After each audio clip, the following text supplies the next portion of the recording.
Si tu as cliqué sur cette vidéo, je crois que c'est parce que tu fais face à une situation où la peur occupe une place importante dans ta vie.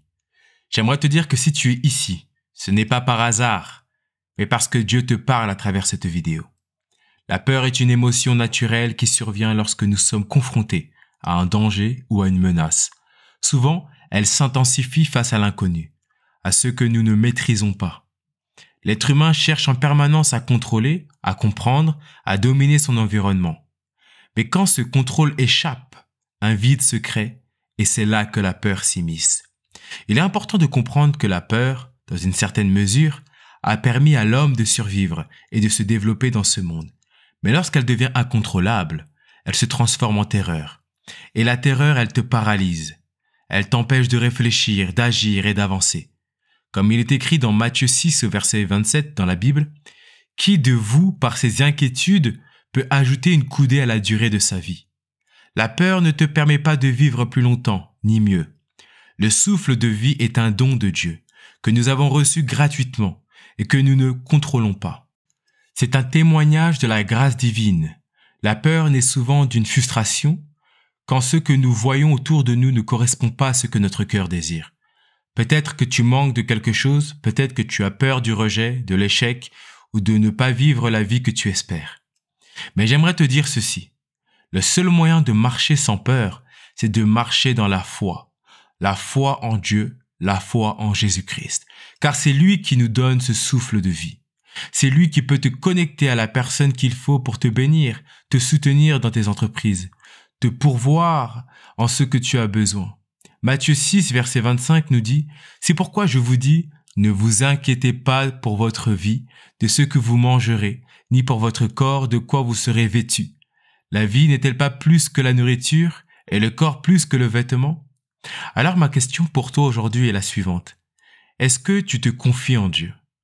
Nous les hommes, nous sommes faibles et faillibles. Nous sommes inconsistants. Nous ne sommes pas constants. Mais quand tu t'appuies sur le rocher, sur Jésus-Christ, tu as une fondation solide. Et avec lui, tu ne vivras jamais dans la peur. Parce qu'il te donne la paix, la joie, le réconfort et l'amour. En vérité, si tu as peur, c'est peut-être parce que tu ne connais pas encore pleinement Jésus. Parce que si la peur vient de ce que nous ne maîtrisons pas, alors sache que si tu connais Jésus, tu as tout connu. Tout comme lorsque nous étions enfants et que nous nous trouvions refuge auprès de nos parents, aujourd'hui, nous sommes aussi des enfants aux yeux de Dieu. Lorsque nous acceptons Jésus-Christ comme notre Seigneur et notre Sauveur personnel, alors il devient notre refuge. Si tu as peur du lendemain, si tu as peur de manquer de quoi que ce soit, j'aimerais t'inviter à faire cette prière avec moi.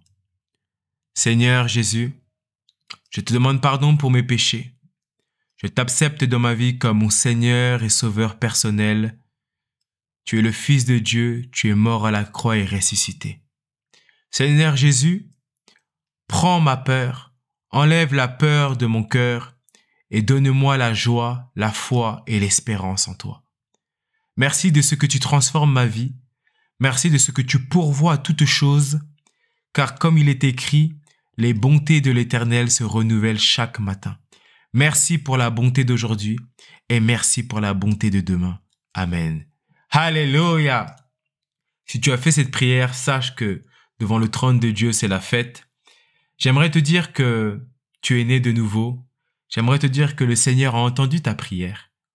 Et je te demande maintenant de marcher dans la foi. Donc si cette vidéo t'a béni, t'a édifié, j'aimerais que tu puisses mettre un commentaire, que tu puisses liker, partager. Et comme d'habitude, stay blessed in Jesus' name.